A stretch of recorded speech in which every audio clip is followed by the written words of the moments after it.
think one of the weirdest parts of having a terminal illness is that life goes on while you still have it.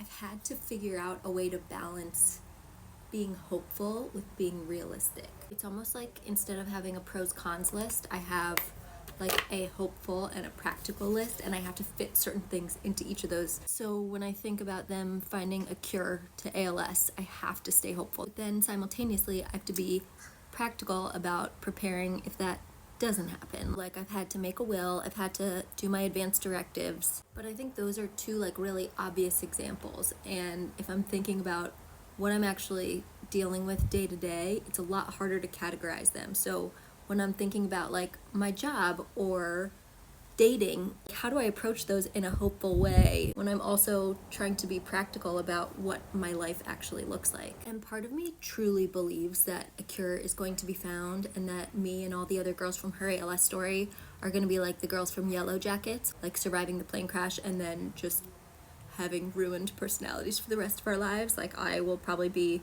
in a tree eating bark, another girl will be leading a cult. But then the part of me that's living day to day is like, man, these changes are happening. So it's like, I'm hopeful, but I'm not hopeful enough to like adopt a puppy.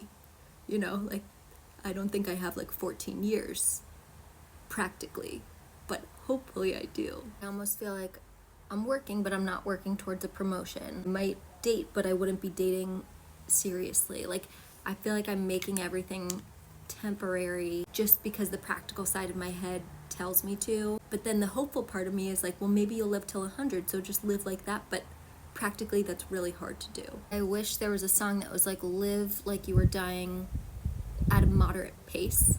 Live like you were dying, you go skydiving, ride a bull. But like, what if you don't know the speed at which you're dying?